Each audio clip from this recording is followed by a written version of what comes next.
कारण त्यावेळेस सुद्धा भारतीय जनता पार्टीचे लोक नगरसेवक आणि एमआयएमचे नगरसेवकांनी ते आणून पाडलं, बंद केले आणि ती योजना जी सुरुवात झाली होती ती योजना सुद्धा बंद केली. त्याचा परिणाम इतका झाला की आपल्या शहरातील नागरिकांना पाणी मिळत नाही. नाहीतर आता 2 वर्षापूर्वीच हे पाणी 24 तास मिळालं असतं, पण त्यांनी या लोकांनी होत दिलं नाही. हा, हे दोषी आहे त्यासाठी.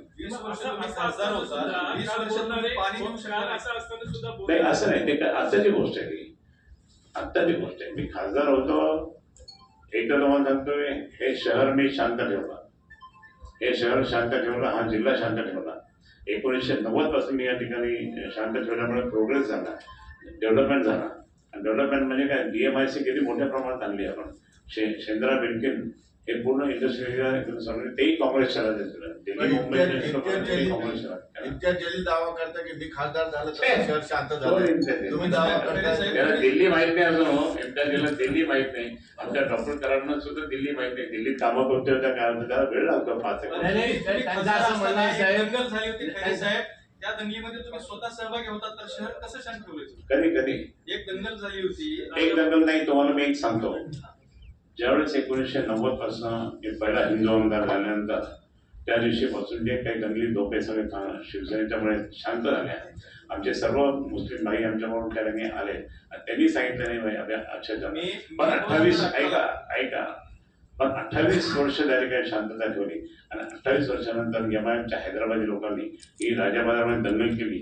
दंगली त्या ठिकाणी जर थांबले नसतात तर आमच्या गव्हर्नमेंटने पण सगळे जाळून खाक केला असता, तरी एक व्यक्ती जाऊन गेला. त्याला मुकाबला करण्यासाठी आम्ही गेलो होतो. समजलं ना, सहभाग नाही आमचा, हा सहभाग नाही आहे मिस्टर दत्ता. ते दत्ता कारण म्हणजे काय, आज गुरुवार आहे म्हणून तुम्हाला तुम्ही आले नाही फराळ करायला.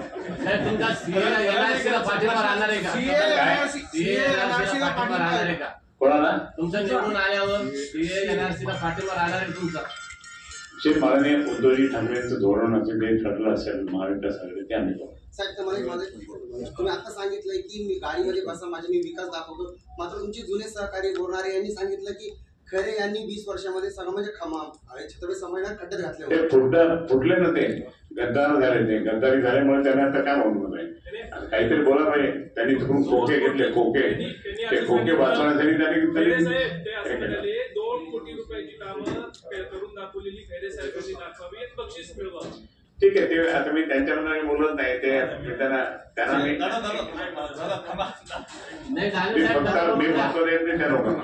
त्यांना बोलून द्या. ते पहा, बोलणाऱ्यांना सांगावं, ज्यावेळेस 1995 सत्ता होती, खैरेचे पालकमंत्री होते. 1971 पासून नांदूर मधमेश्वरचा प्रश्न जसाचा तसा होता. 200 कोटी रुपये खैरे साहेबांनी आणले. जरा बोलणाऱ्याला जाऊन सांगा, 2 कोटी रुपये तो म्हणतो ना, तर 200 कोटी रुपये नांदूर मधमेश्वरसाठी आणले ते सांगा. पिण्याचा पाण्याचा मुद्दा आहे. आमचे महापौर होते ते नंदकुमार घोडेले, राखण वैद्य आहे. 3 दिवसाला आम्ही पाणी देत होतो, आज 9 दिवसाला पाणी आहे. आमची सत्ता नाही आता, 3 दिवसाला पाणी देत होतो. जे पाईपलाईन जे खैरे साहेब